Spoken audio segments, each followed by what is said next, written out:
ಬಂಟ್ವಾಳ ಆಡಳಿತ ಸೌಧದ ಕಚೇರಿಯಲ್ಲಿ ಸಾರ್ವಜನಿಕ ಉಪಯೋಗಕ್ಕೆ ಅಳವಡಿಸಲಾಗಿರುವ ಲಿಫ್ಟ್ನೊಳಗೆ ಇಬ್ಬರು ವ್ಯಕ್ತಿಗಳು ಸುಮಾರು 45 ನಿಮಿಷಗಳ ಕಾಲ ಸಿಲುಕಿಕೊಂಡು ಯಾವುದೇ ಅಪಾಯವಿಲ್ಲದೆ ಪಾರಾದ ಘಟನೆ ನಡೆದಿದೆ.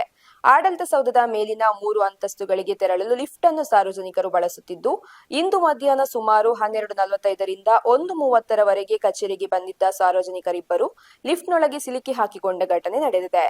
ಹಿರಿಯರು, ಮಕ್ಕಳು ಸಹಿತ ಇತರ ಅನಾರೋಗ್ಯ ಪೀಡಿತ ವ್ಯಕ್ತಿಗಳು ಈ ಲಿಫ್ಟ್ನಲ್ಲಿ ಹೋಗಿ ಬಾಕಿಯಾದರೆ ಉಸಿರುಕಟ್ಟಿ ಜೀವಕ್ಕೆ ಅಪಾಯವಾಗುವುದು ನಿಶ್ಚಿತ.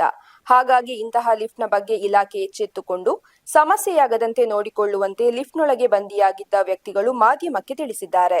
ಸೆಕೆಂಡ್ ಫ್ಲೋರ್ ಪೋರೆ ಲಿಫ್ಟ್ ಒತ್ತಿಯ 0 to ಒತ್ತಿಯ ಒತ್ತನಾಗ ಚೂರು ಬಿತ್ತುವನಾಗ ಡಬಲ್ ಕಲ್ ಶಬ್ದ ಬತ್ತು ಉಂಟು ಪೂರ ಲೈಟ್ ಪೂರ ಆಫ್ ಆಂಡ್ ದಾಲ ಬ್ಯಾಕಪ್ ಇಜ್ಜಿ ದಾಲ ಇಜ್ಜಿ ಬಾಗಿಲು ಬಟ್ಟಿಯ ರಿಂಗ್ ಮಾಡ್ತ ಏರ್ಲಜ್ಜಿ ಮುಖ ಎಂಚಲ ಮೊಬೈಲ್ ನೆಟ್ವರ್ಕ್ ತಿಕ್ಕೊಂಡಿತ್ತು.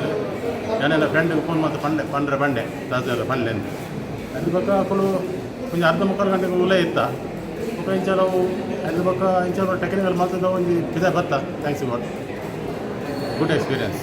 ಬಟ್ ಮಾತೆಲ್ಲ ಇನ್ನು ಜಾಗ್ರತೆ ಮಾಡ್ಕೊಡು ಜಾಗೊಂದಿನಿ ಎಂಕಲಿಗೆ ಓಕೆ ಅಣ್ಣ ಏರಣ್ಣ ಲೇಡೀಸ್ ಜೋಕುಲ್ ಮನೆ ಐತಂಡ ಐತಂಡ ಅಕ್ಕಡ ಮೊಬೈಲ್ ಇಜ್ಜಿಂಡ ಅಕ್ಕಳು ಇಂದು ಸಫೋಕೇಶನ್ ಆದ್ರೆ ಕೊಡ್ತಲ್ಲ ಸೇಫ್ನ ಚಾನ್ಸಸ್ ಜಾಸ್ತಿ. ಐಕೆ ದಯಮಾತದು ಐಕೆ ಒಂಜಿ ಬ್ಯಾಕಪ್ ದೀದು ನೀವು ಐಕೆ ಒಂದು ತೋಡು ಇಟ್ ಇಸ್ ಮಾತಾಡಿಗಳೊಂದು ಯೂಸ್ಫುಲ್ ಅವು.